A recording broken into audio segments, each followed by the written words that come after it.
everybody. Welcome back to another episode of the Round Table Battlefield. Dun dun dun.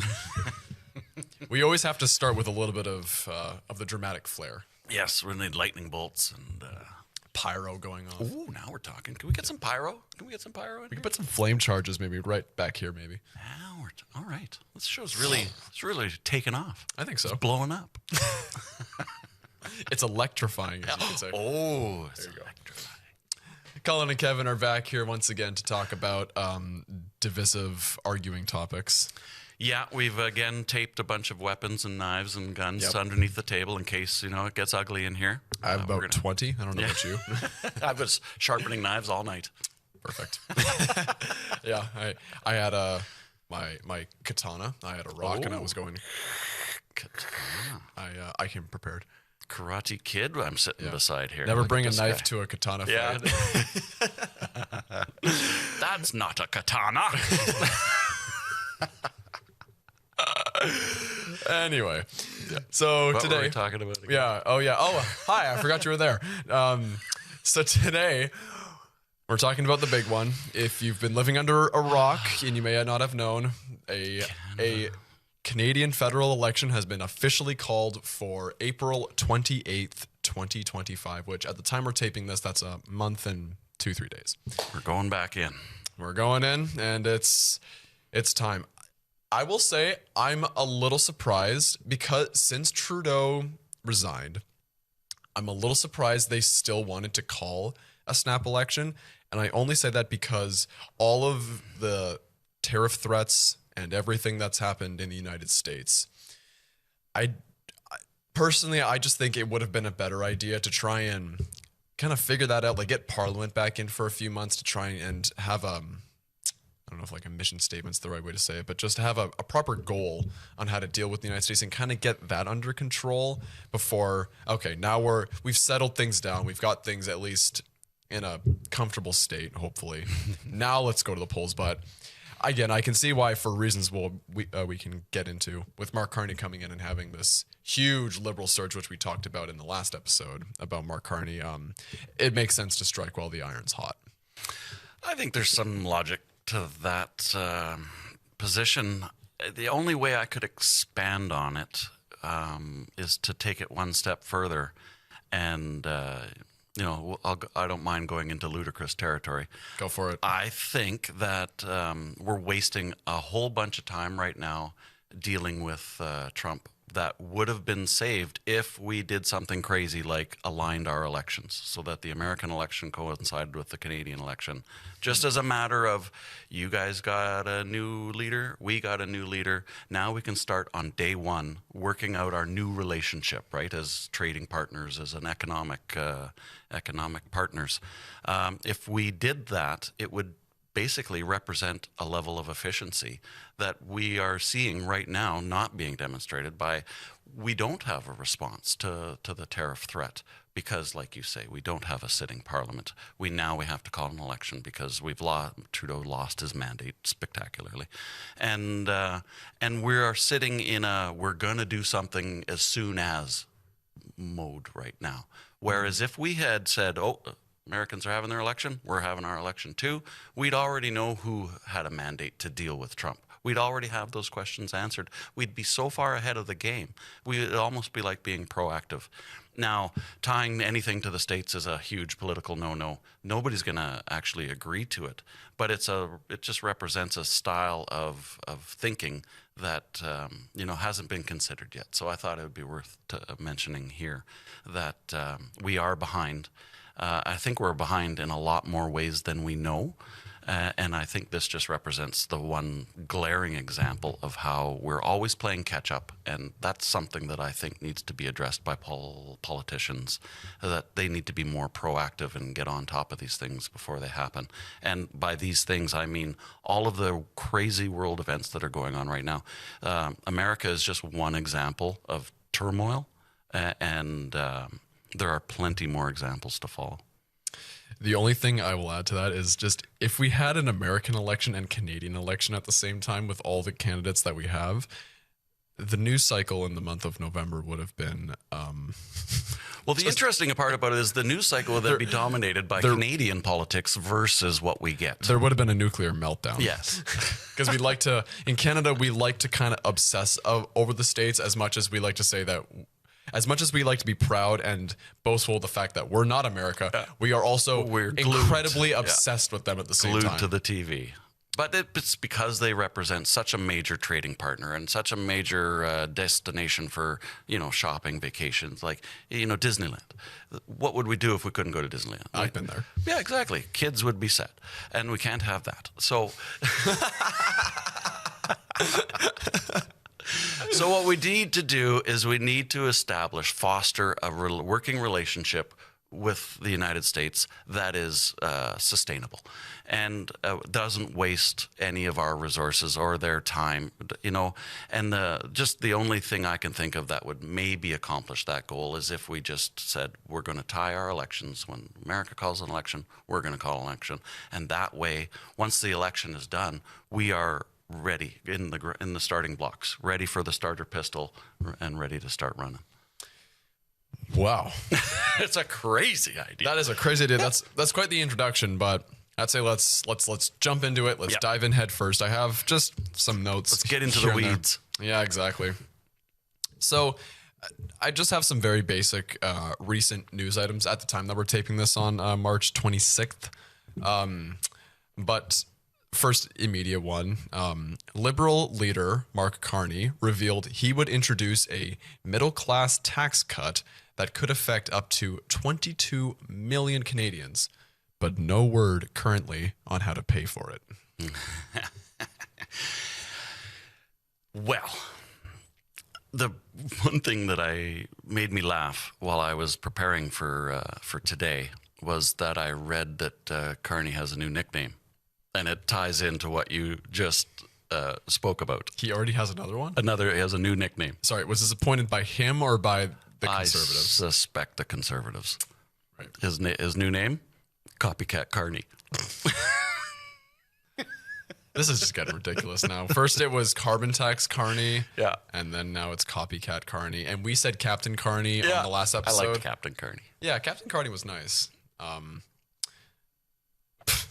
But anyways, it furthers the point that the Liberals seem to have embraced some typically conservative ideas about fiscal shrinking. Yeah. Fiscal management, strong fiscal management. And I suspect that the Liberals know that they have a mountain of a deficit to tackle now. Yeah. Like it's beyond, I don't know if a lot of people realize what our deficit used to be and what it is now. But they need a game plan to do something about it. They can't just keep ignoring it forever, even though we sure do like to try. Yeah. And I think, well, if we want to start talking about strategies and whatnot, I think if you're Mark Carney and the Liberals, it's certainly an idea to try and undermine the conservative approach, saying that, we're going to introduce all these tax cuts. We're going to get rid of the carbon tax. And, Mark Carney got rid of the carbon. Well, he set the carbon tax to zero. And now he's like doing the exact same thing as the tax cut. So I think he's trying to almost, you could almost see him. He's trying to align himself policy-wise very closely to Poilievre, so that, well, and we can get into this a little later, but when it comes to the whole thing of standing up to Trump, Poilievre and the Conservatives are going to have quite a task of trying to counter that and convince people that they can and will stand up to Trump. But considering that's probably going to be a losing argument for them, if Carney aligns himself so much with these conservative ideas, it really undermines anything that the Conservatives can offer besides that. So I think it's a very kind of, not in a bad way, but a snaky way of kind of undermining your opponent by just saying, we'll do all the same things, but yeah, we can stand up to Trump because we're not conservatives. Yeah. Well, I've heard all of the major parties talk about that exact same thing, standing up to Trump. And I think they're ignoring the elephant in the room. And that is that we already... Mexico. Okay. That's the donkey in the room. Or the sombrero.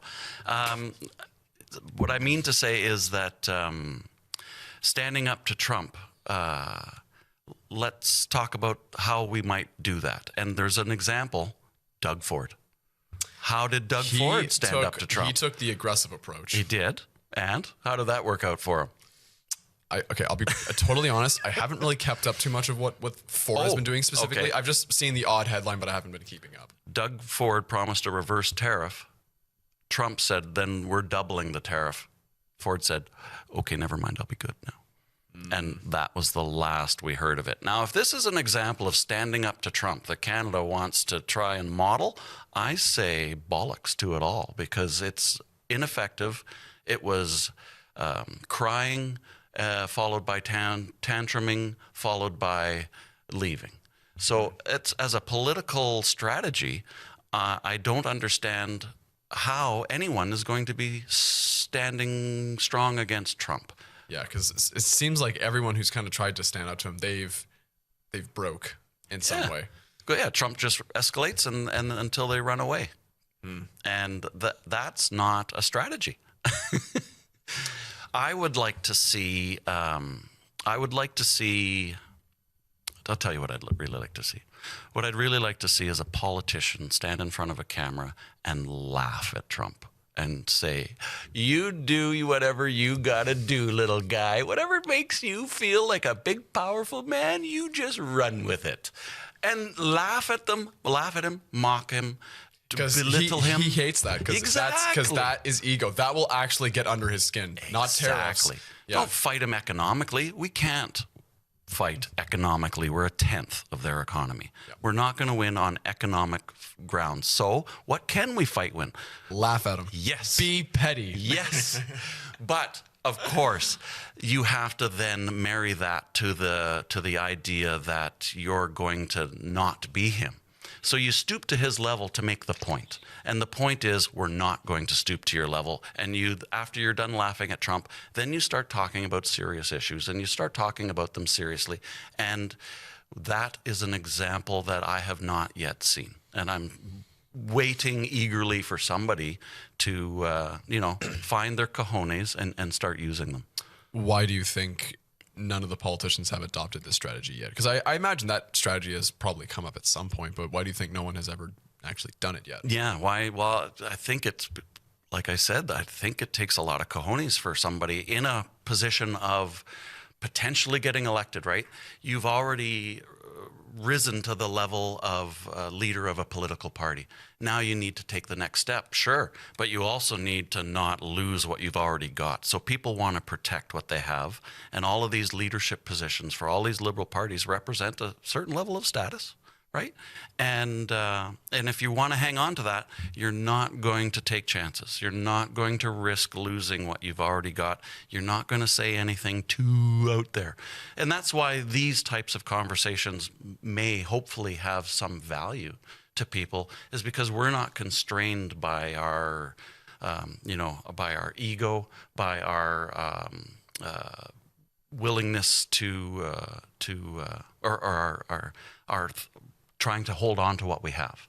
We're not in a position where we're going to lose our livelihood by saying something silly on camera. You can't say that about a politician. So they have to be so careful. And then there's even I can't remember the name of it. There's a rule about, there's a list, and it's a list of talking points that are safe. And politicians live inside that list. These are what I'm authorized to talk about. And all the other subjects we don't talk about because the public isn't ready to hear that opinion yet. Like, why can't they fix all the potholes? Yes. Joke. I don't think roads were invented first. I think potholes were invented first. That's the chicken or the egg. I guess, well, we can save maybe the next episode of how the Romans built roads and how they're still in mint condition. Yeah, they are, yeah. And especially in Britain, amazing road work. So I don't know if we're ever going to see a politician actually stand up to Trump, like we're talking about, doing the reverse ridicule. I don't think it's in the list of things that politicians can actually do, which leaves, it's why we yell at politicians, because they're not doing what we want them to do. But what we want them to do isn't in their list, so they can't do it. And it's a frustrating process, obviously. But picking a political party usually a contest of picking the one you hate the least. And unfortunately, that's the way our politics works, and I'm sure that's fairly common. But in this case, the politician that we hate the least is probably going to be the person who projects strength and projects safety. And I think strength and safety are probably the key ingredients, really, in any vote. There's a bias there. We talk about voting economy, but we probably more vote for our emotional. We want the status quo to be upheld, and we want it to just everything to be kind of sunshine and rainbows. Well, of course we want sunshine and rainbows, but I think we want a somebody who can represent, and we want somebody who projects strength and projects security and all of the things that it takes to run a country successfully. I think those are the things that we gravitate towards, but all of these economy problems keep creeping in. Foreign relations is always an issue. Internal strifes are always happening, and they distract us from what's important, and that is maintaining a strong and secure country that basically follows the rule of law. The gold standard of countries, and we all deep down, that's what we're looking for. Yeah. Sorry, I kind of it's a lot to unpack. Yeah, but I walked into a wall there. Generally, what you said, yeah, for sure. I'll kind of quickly bang out some of these other recent news items. Pierre Poilievre, the conservative leader, has said that a lost liberal decade has left Canada weak and vulnerable on the world stage.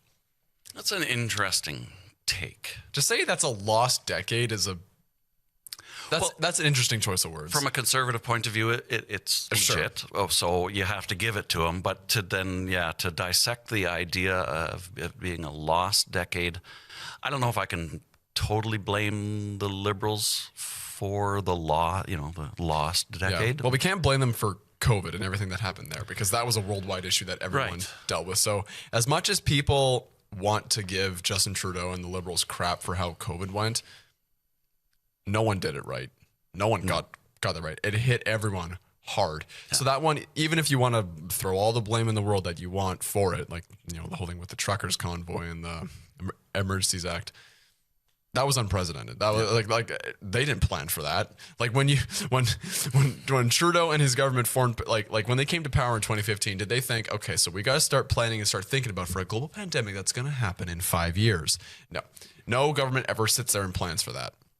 The only thing I would add to it, and I'm not keen on discussing COVID, because we could spend the rest of our lives discussing COVID. Oh, we could. So the best way to not go down that road is to just leave it. Yeah, just leave it. That is probably the most, I think in the last decade, I think that has been the most divisive topic. And all the byproduct, that is the most divisive topic in our lifetimes. And I know that for Pierre Poilievre to say it's a lost decade, well then show us what the next decade's going to be, and he didn't give us any examples to base our vote on during COVID. Poilievre was, well, the Conservatives, I shouldn't put it on Poilievre, because there was a bit of a turmoil in the Conservative Party even prior to that. Yeah. But even Poilievre didn't have a strategy, an action plan that really did anything different than what the Liberals were doing.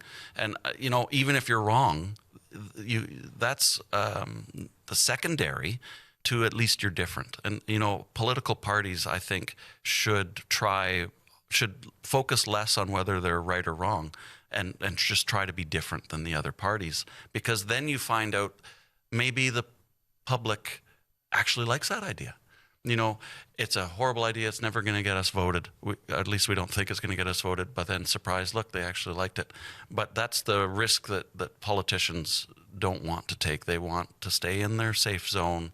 They don't want to stick their neck out. It kind of seems like no one really wants to have a bold vision.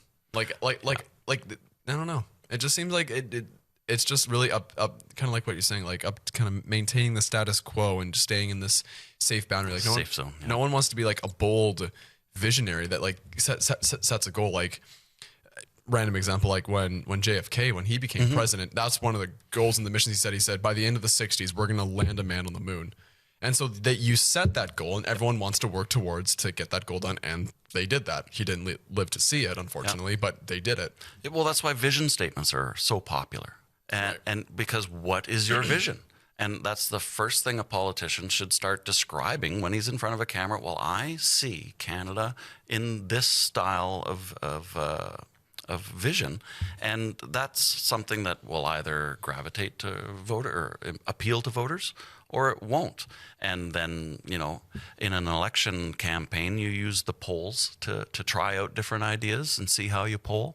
And then maybe you try a different idea and see how that polls. And then you come up with your finalized platform just in time for an election. Of course, that works a lot better when there's a nice long election. Now, the Liberals have chosen a very short election. Yeah. And I think there's some truth to what you say. I think that's to get us prepared to deal with our crisis down south.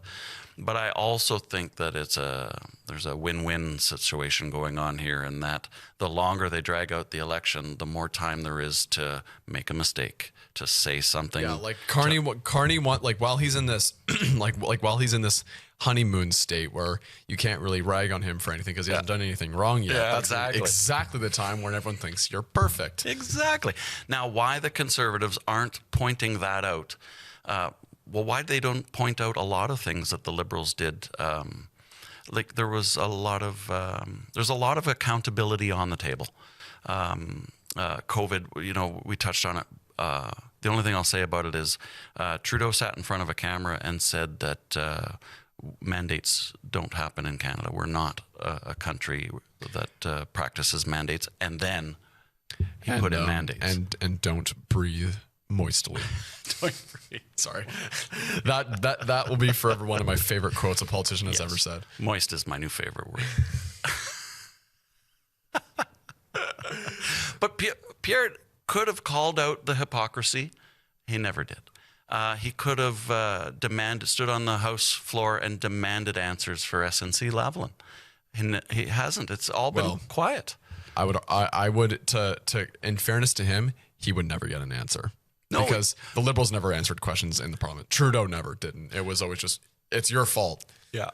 But if you want to be seen as a party of accountability, then you should be demanding accountability from not only yourself, but also the others. And if he wants to be taken seriously in this election, he's going to need to project strength, security, and accountability. And the way to project accountability is start asking for it and start showing it. So, there's probably a Conservative issue, blanking on it right now. It's probably something to do with the truckers. I bet you somewhere the trucker convoy was probably mistreated or referred to negatively by the Conservatives, and they should own it and tell us why they felt that way about the Conservatives, because the convoy was kind of a conservative movement in a way, I think, and so they should explain themselves. Why did they support the truckers? You know, what was in it for the Conservative Party? Help us understand why or how they're holding themselves accountable, and that way, when they demand accountability from others, maybe they'll be taken seriously instead of, like you say, just ignoring the question and just refusing to answer. There's also there was so many examples. SNC is just the best one. Why was Trudeau so mad when he walked across the House floor and elbowed that poor girl right in the knackers? Why was he in such? What did he think he was going to do? There's a lot of whys that you could have used about Trudeau, and that's why he was so unpopular. Yeah, that's exactly why. And there's scandal after scandal after scandal in the Liberal history books. And Carney, if he wants to have accountability, just like Pierre needs to show accountability in himself and then demand it in others, Carney has the flip side. He needs to show us accountability for the Liberals, and then he'll be in a position to demand it from Pierre Poilievre. But what none of us are seeing is any accountability from anybody. And that is something that any political party can get on top of and use that to try and project strength, security, and accountability, which I think are the three ingredients of a political party. So certainly there's some strategies that they can take, but I just, if I may, I say let's just quickly do a little pivot and let's just talk about, since you talked about polls, let's just do a quick little poll update. So at the time that we're taping this on March 26th, this is the most recent poll that was done by Leger. I think it was done, I'll say maybe about a day or two ago from when we're taping this. So the most recent as of this taping. So this is just copy and pasted right from their website. So with the election campaign just getting started, Mark Carney and the Liberal Party of Canada are leading in voting intentions. Currently, 44% of Canadians say they would vote for the Liberal Party if the election were held today, compared to 38% for Pierre Poilievre's Conservative Party. The NDP trails far behind with 6%. It's far behind is not even the proper word. They are dead last. Not technically, but they are dead last from the major parties.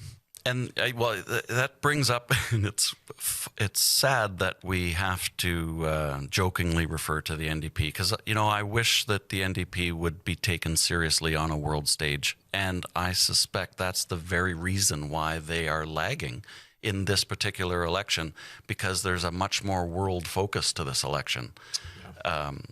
And I think that the same reason the NDP is lagging in the polls is probably the same reason that the Bloc is going to lag in the polls, because we have a world problem now. There's a lot of uncertainty going on, and I think the more scared the population gets, the more they abandon their ideals and go to the realistic. And right now, strategic voting. Yeah. So realistically, if you're not voting Liberal or Conservative, there's an ideological component to that, like a strong one in this case. And it's funny you said that, because I was originally going to skip it, but I might as well include it since you said that. The last recent news item I had was former NDP leader Thomas Mulcair from 2012 to 2017. He's all right. He said to not vote for the NDP. You're kidding. He said that on March 24th. Mulcair warned that the threat of U.S. President Donald Trump is too dire for Canadians to vote for third parties, and that the coming election should be, quote, a race between the Liberals and the Conservatives. And him saying, direct quote, if you can't seriously say you're going to form a government that can take on Trump, then get out of the way. That's amazing. Mulcair and I agree on something. What are the odds? What are the odds of that? Never happens. Never. Oh, yeah, that Thomas Mulcair guy. I never agreed with him, but until right now, it's happened. Yeah, me and Mulcair. Yep. Tight.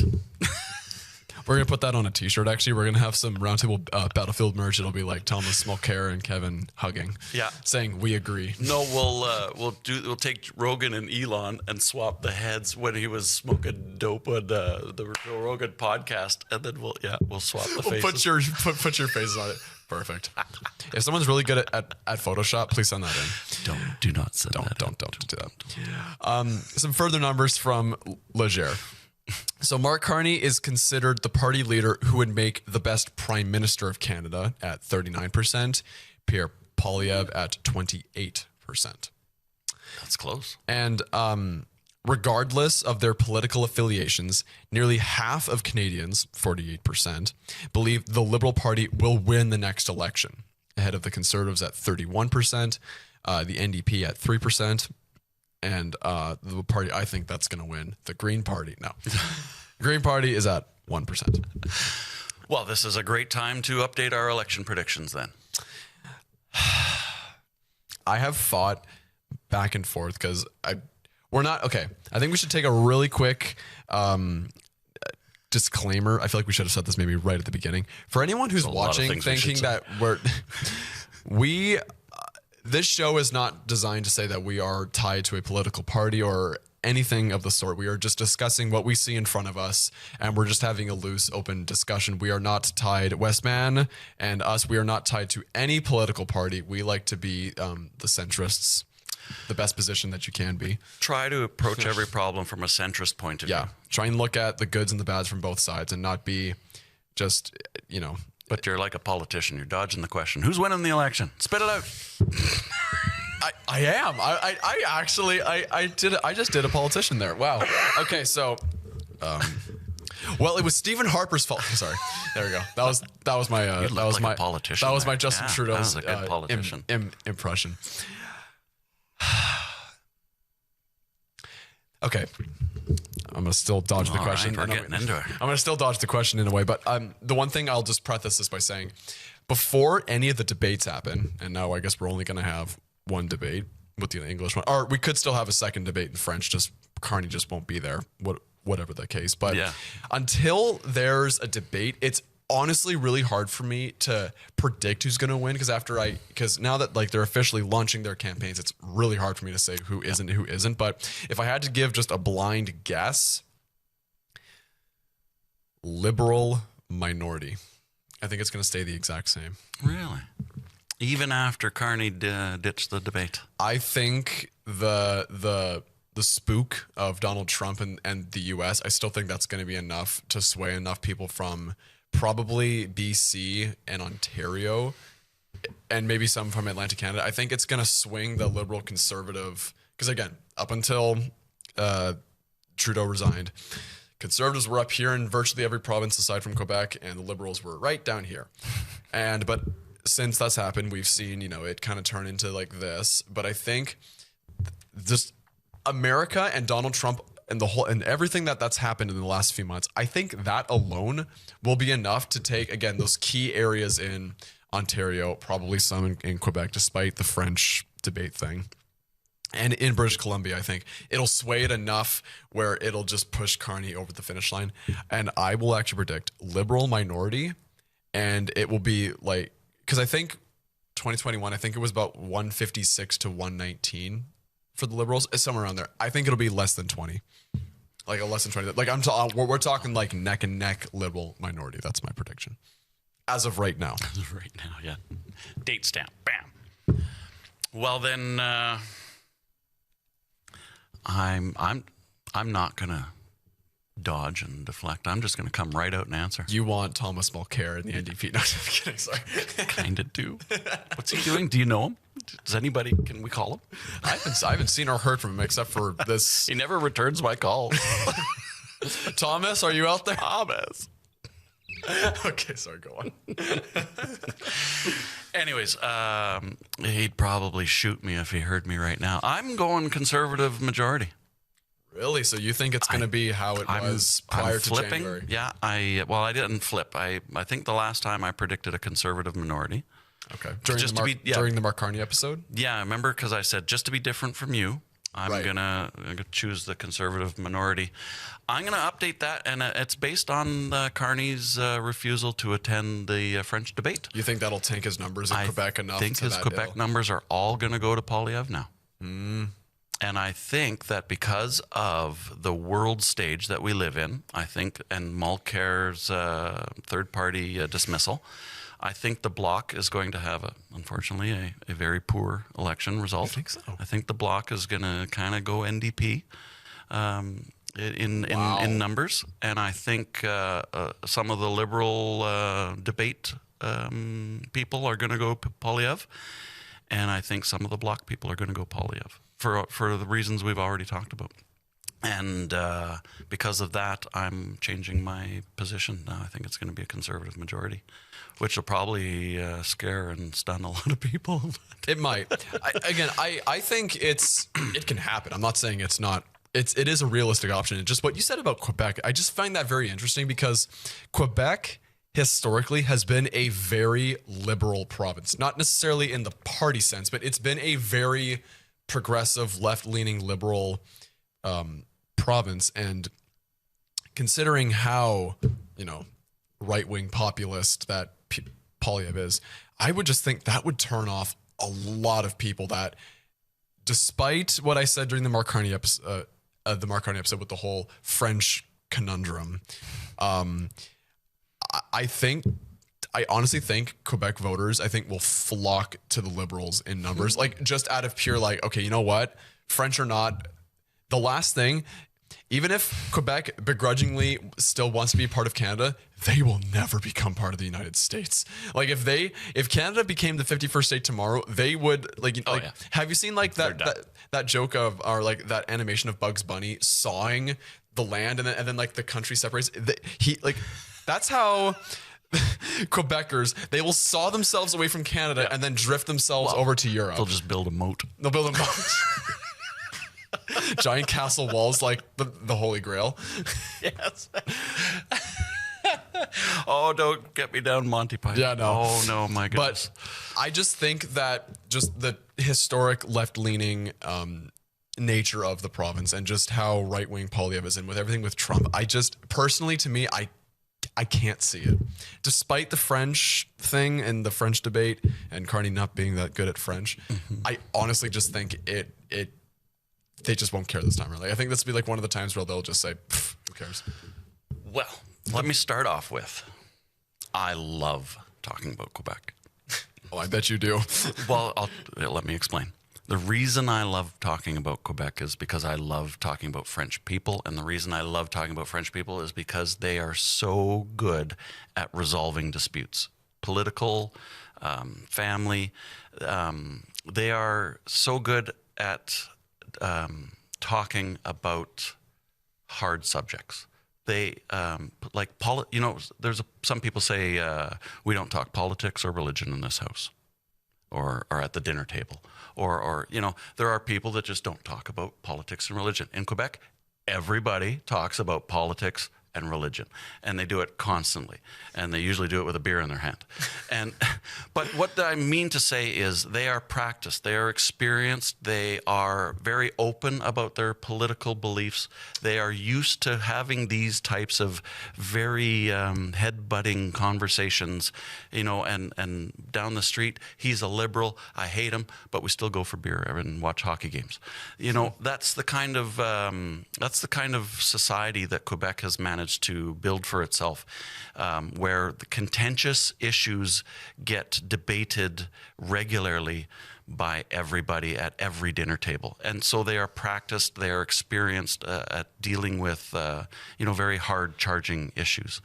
It does seem like whenever there's I won't say a controversy, but whenever there's just something controversial, whether it's an act, or, well, I think they're the only province to have referendums on multiple occasions. But there were a lot of things that happened in Quebec, that, news coming out of Quebec was something that was political. Like, for example, the religious symbols, what was it, while working in government or the public sector, that's the only province where that was happening. Yeah. It wasn't happening in little old Manitoba. Yeah. So, well, and see, we are a little bit more complacent. It's probably not a great thing to say, but I think compared to Quebec, I think on a complacency scale, Quebec is zero. They are always on top of the topics. And that's where left-leaning progressivism comes from. Like where we're from in Manitoba, like it is a very conservative place, and I think a lot of conservatism is complacency. It's conserving the status quo and the old way. Yeah. Those very left-leaning, very progressive places like, well, the whole province of Quebec, but like Toronto, Ottawa, Vancouver, very, very progressive ideas. Like, again, like, well, I guess you could say like British Columbia in general, but like the whole thing about like decriminalizing drugs, that would never happen here. God, no. Saskatchewan never would have happened. But those places, and the strongholds, they can pull it off. Yeah. Yeah. I just wanted to kind of reiterate that I think that having difficult discussions, we'll say it that way, like we're doing, we're trying to talk about contentious subjects in a civil manner. And I think that takes practice, and I think if you don't practice it regularly, that's where phrases like fly off the handle come from. And I think that Quebec, we could learn, the rest of Canada could learn from Quebec, learning how to argue, learning how to disagree and not kill each other. I think that's a valuable skill, and especially in this day and age, I think that's a skill that we're going to need to brush up on, because there's such a political strife. There's such a there's such division in the world right now. And I think that the division, people are picking up on it, and people are looking for strength and security and accountability as the antidote to all of the strife that's going on in the world. And I think that's why Carney is doing fairly well. He looks like somebody you can trust. You know, he looks like He looks like kind of the adult in the room.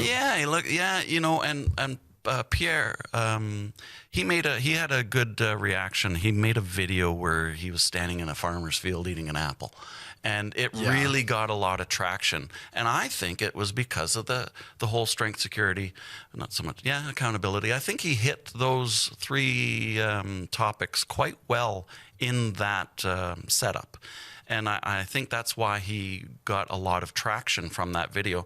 But I also think that that's why Carney vaulted up the polls so quickly, is because he projects the similar style that people are looking for right now. Because he's not emotionally charged. Right. That's the thing with a lot of populist type people like Trump or Polyev.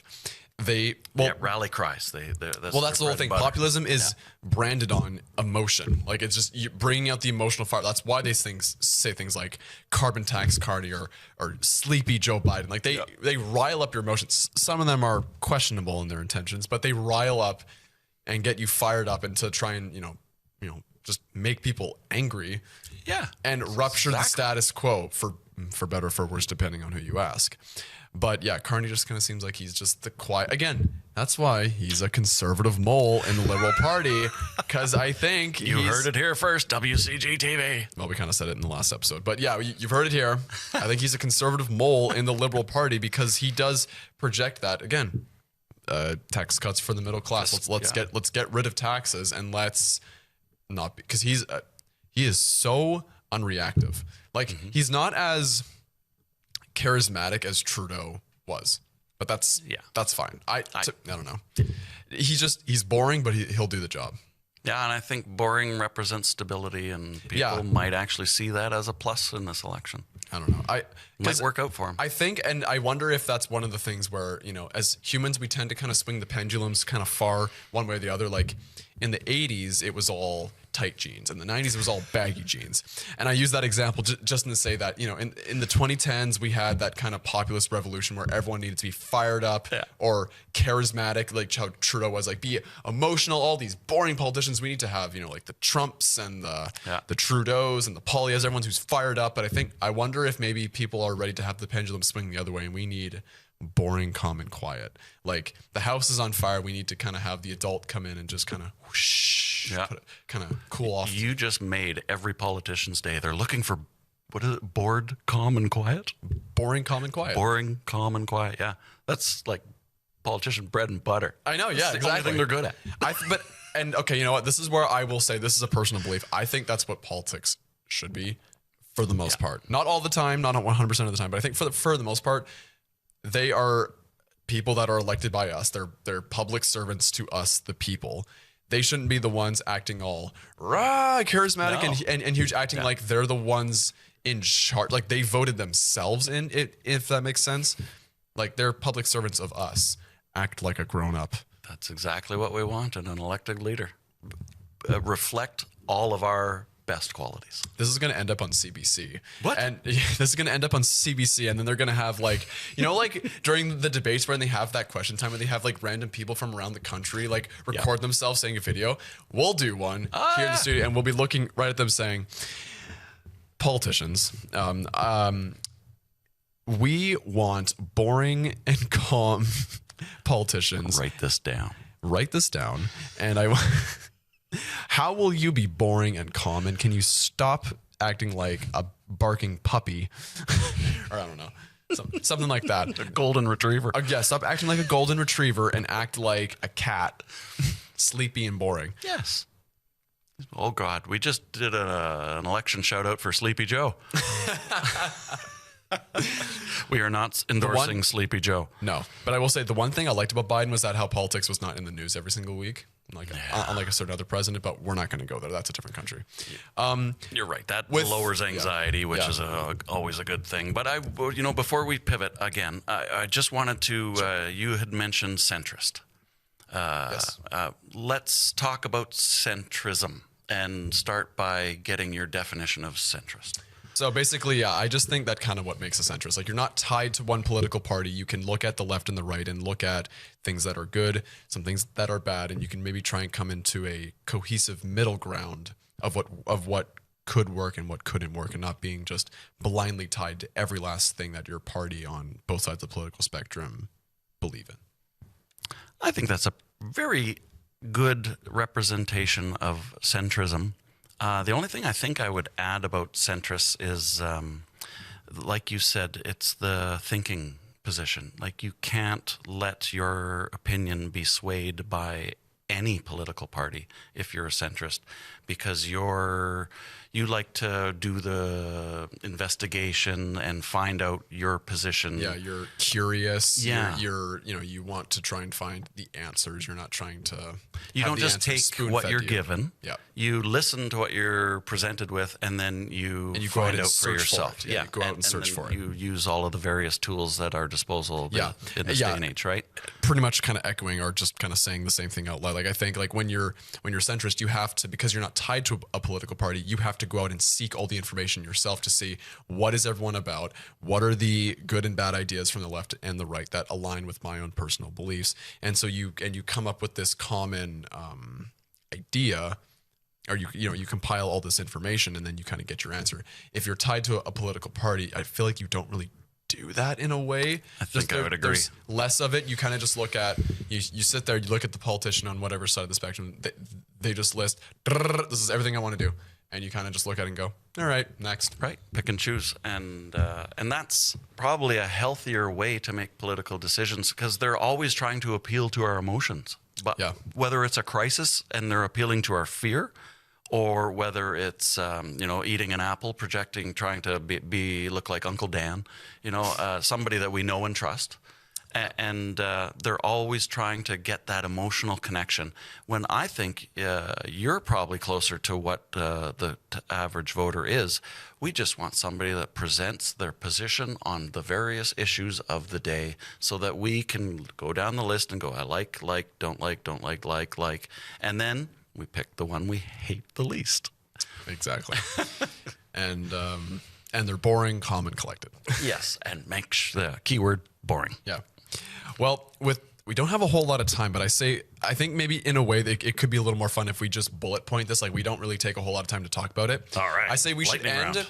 with the official strategy. What should be the official strategy of the Conservatives, the Liberals, and the NDP? We'll just keep it to those three. What are strategies for them to win this election? And we have to keep it to bullet points.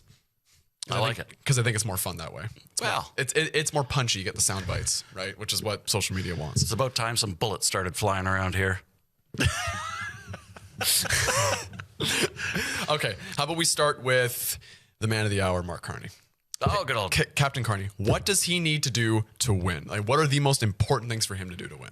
He needs to tell Canada that the past transgressions of the Liberal Party are going to be investigated fully, and basically, I think the Canadian public wants to see some heads roll. I have that feeling, just because when I was researching this last night, the list of scandals is too long to even talk about. Yep. We can't go through them all. Nope. And it would be pointless to go through them all, but they need to be addressed because they're just hanging there. So What's gonna clean out the happen? barn, essentially. Yeah, clean out.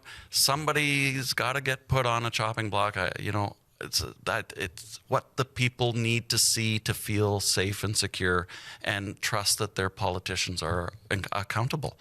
I think that's the biggest thing he could do, is make a bold statement that a lot of things happened that we're not proud of, and we are going to do something about that. We're going to clean up our kitchen. We're going to clean up our basement. We're going to totally clean house. Say something like that. Maybe people will believe him. What Mark Carney needs to do when it comes to all of the debates, Show up. True.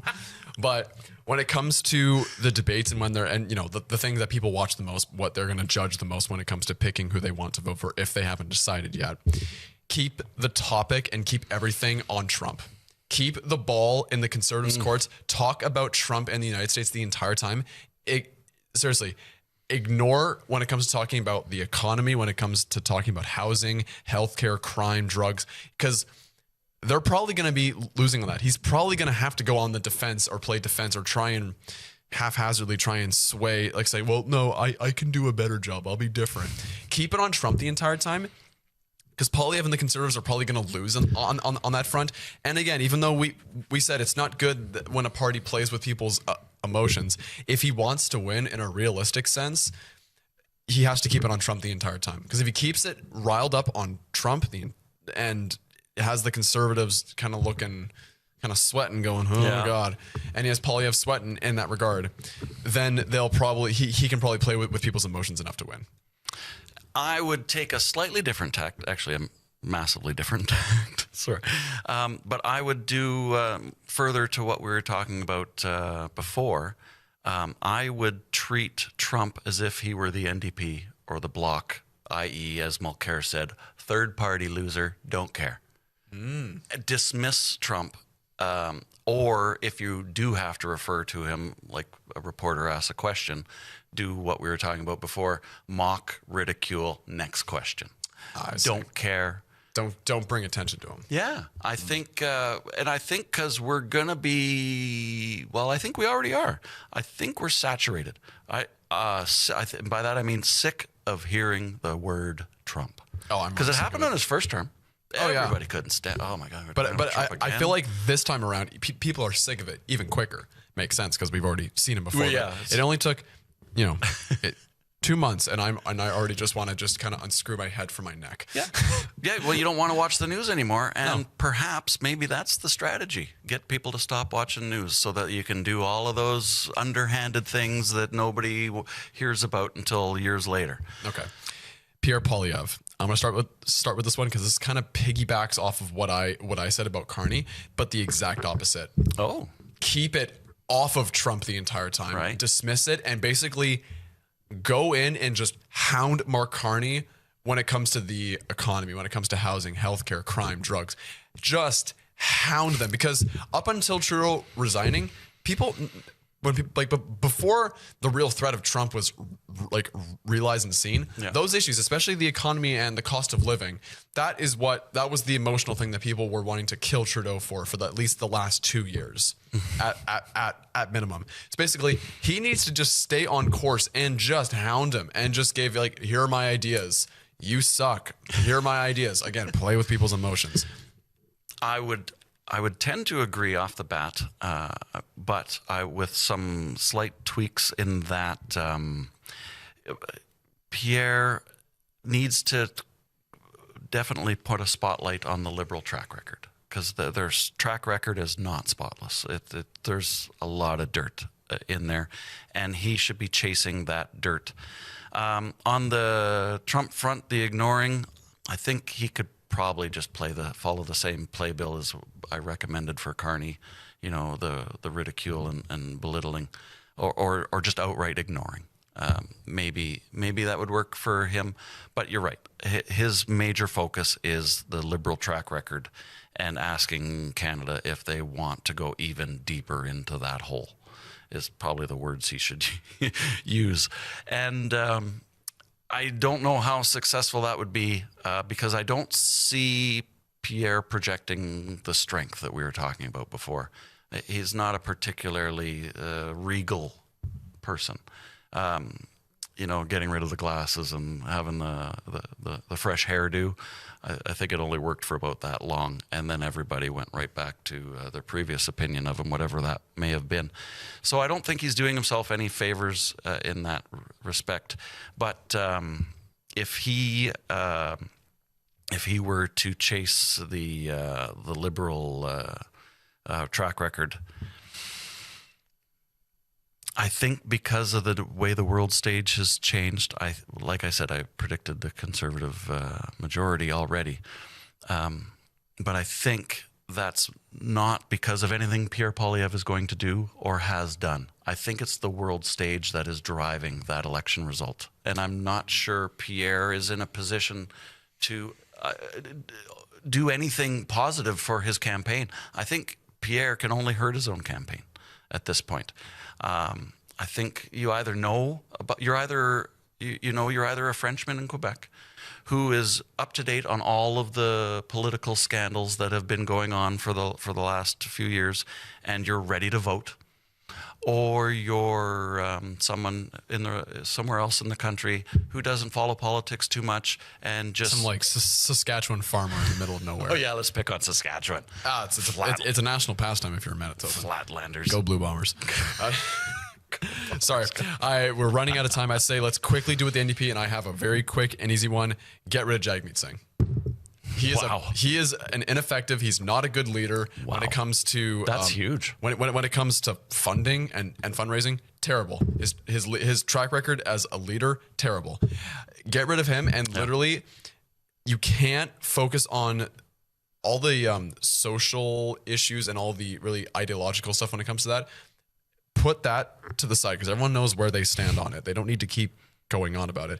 Focus on the bare bones of when it comes to the working class and the unions, what they were known for, what they were founded about. Go all in because there's things like in Newfoundland with like fishing quotas when it comes to everything with farmers.